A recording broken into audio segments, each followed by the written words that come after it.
안녕하세요. 화장품 비평가 최지연입니다.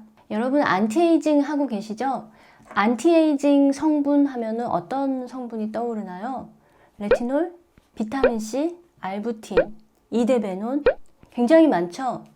근데 요즘 아주 핫한 성분이 하나 있습니다. 진피층의 70%를 차지하고 근육과 뼈의 주성분이기도 하고 또 먹기도 하고 바르기도 하는 성분. 바로 콜라겐입니다. 오늘 콜라겐 얘기를 해보겠습니다. 콜라겐을 주 성분으로 내세우는 안티에이징 제품들을 보면 주로 이런 주장을 펼칩니다. 나이가 들면은 피부에서 콜라겐의 그 양이 감소한다. 그래서 화장품을 통해서 콜라겐을 보충해주면은 진피층에 콜라겐이 더 많이 생겨서 탄력이 증가하고 주름도 사라진다. 이런 주장을 펼칩니다. 과연 이 말이 사실일까요? 사실이면 좋겠지만 아닙니다. 왜 아닌지 두 가지 이유가 있어요. 첫째는 콜라겐의 분자량이 30만 달톤에 이르기 때문이에요. 30만 달톤 하면 이게 얼마나 큰 건지 감이 안 오시죠? 제가 비교 대상을 알려드릴게요. 물의 분자량이 18달톤이고요. 그리고 레티놀 분자량이 한 300 정도 되고 올리브 오일은 좀 큰 편인데 1400 정도 됩니다. 그러니까 30만 달톤 하면 어마어마하게 큰 물질인 거죠. 이거는 피부에 발라도 도무지 흡수될 수가 없고 표피에만 머물러 있습니다. 피부에 바른 콜라겐이 진짜 피부에 콜라겐이 되려면 진피층으로 흡수되어야 하는데 이렇게 분자량이 크기 때문에 발라도 소용이 없다고 볼 수밖에 없죠.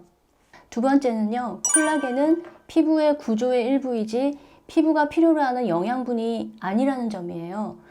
콜라겐은 피부를 구성하는 섬유질입니다. 다시 말해서 피부 그 자체라는 뜻이에요. 따라서 인체가 이제 합성 과정을 통해서 스스로 만들어내야지 외부에서 바르는 거는 별로 소용이 없다는 뜻입니다.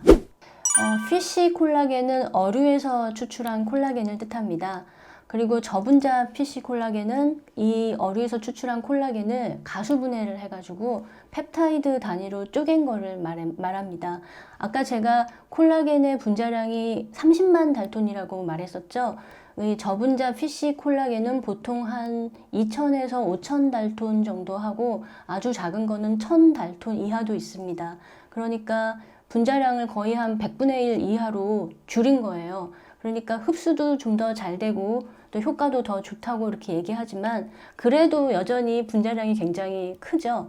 그래서 피부에 발라도 역시 진피층까지 내려가지는 못합니다. 사실 저분자 피쉬 콜라겐은 그 공식 화장품 명칭으로는 하이드롤라이즈드 콜라겐이라고 말하는데요. 이거는 엄밀히 말해서 콜라겐이라기보다는 펩타이드가 맞습니다. 그 가수분해를 해서 펩타이드 단위로 쪼갠 거기 때문에 콜라겐의 특성은 다 잃어버리고 펩타이드가 된 거예요. 그래서 콜라겐 효과라기보다는 펩타이드 효과로 보습 효과와 그리고 재생 효과가 약간 있습니다. 중요한 거는 이건 역시도 뭐 콜라겐 형성에 영향을 끼치거나 콜라겐을 더 많이 진피층에 만들어주는 그런 효과는 없다는 것입니다. 그럼 콜라겐 화장품을 써볼까요? 말까요? 당연히 써보고 싶으면 써봐야죠. 제가 아까 말씀드렸다시피 이 콜라겐을 바른다고 해서 진피층에 콜라겐이 더 많이 만들어지고 그런 것은 아니지만 이 콜라겐 자체만으로도 보습 효과도 있고 또 저분자 피쉬 콜라겐은 재생 효과도 일부 있습니다. 그래서 써보고 싶다면 관심이 간다면 뭐 써보고 나한테 효과가 있는지 판단하는 것이 좋겠습니다. 그렇다면 콜라겐을 먹는 것은 어떨까요? 효과가 있을까요? 확실한 것은 바르는 것보다는 효과가 있습니다. 그리고 이왕 먹는다면은 그냥 일반적인 콜라겐보다는 저분자 피쉬 콜라겐을 먹는 것이 효과가 더 좋다고 기대할 수 있습니다. 왜냐하면은 콜라겐은 굉장히 그 분해 과정이 더 많이 필요하기 때문에 콜라겐을 먹어서 그게 다시 콜라겐으로 만들어진다고 보장하기가 어렵지만 피쉬 콜라겐은 딱 콜라겐에 맞게 이미 분해해 놓은 상태이기 때문에 좀 더 콜라겐 생성에 유리하다고 볼 수 있기 때문입니다. 제가 콜라겐에 대한 과학 문헌들을 좀 살펴보았는데요. 2015년에 기존의 콜라겐 연구 논문들을 분석해서 내놓은 그 리뷰 논문이 있어요. 그걸 보면은 콜라겐 섭취가 어느 정도 피부 보습과 탄력을 회복시키는데 효과가 있는 것으로 나타납니다.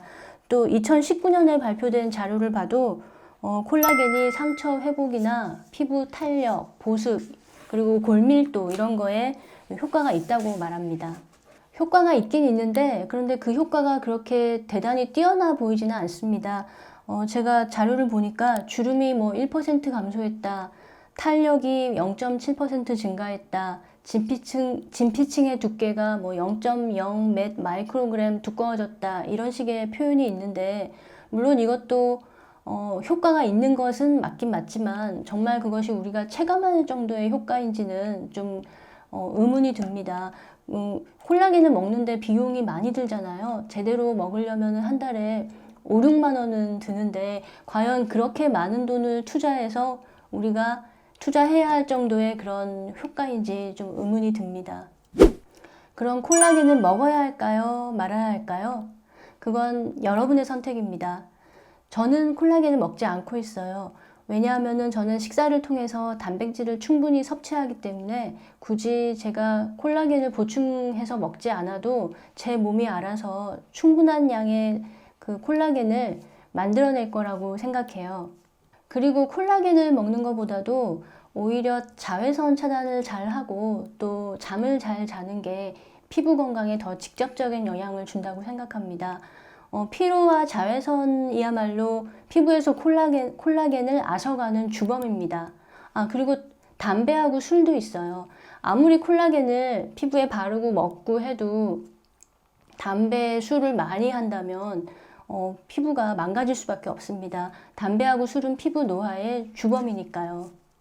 저와 생각이 비슷하다면 콜라겐을 안 먹으면 되고 그래도 뭔가 피부를 위해서 최선을 다하고 싶다, 할 수 있는 건 다 하고 싶다 라고 생각한다면 콜라겐을 먹어야죠. 일단 먹기로 했다면 꾸준히 드시기 바랍니다. 왜냐하면 이게 몇 주 먹는다고 효과가 나타나는 것도 아니고 또 오래 먹는다고 뭐 효과를 체감할 수 있는 것도 아니기 때문에 계속 먹으면은 그래도 안 먹는 것보단 낫겠지라는 그런 마음으로 꾸준히 드시는 것이 좋겠습니다. 그리고 혹시 지금 다이어트 중이라면은 반대로 콜라겐을 꼭 챙겨 먹으라고 말씀드리고 싶어요.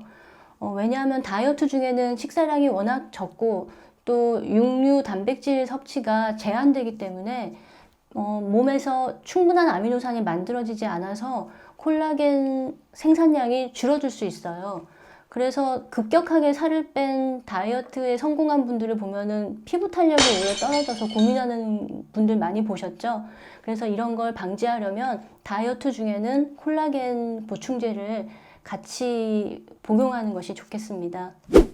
오늘 내용 어떠셨어요? 콜라겐을 바를지 말지, 먹을지 말지 결정하는 데 도움이 되셨길 바랍니다.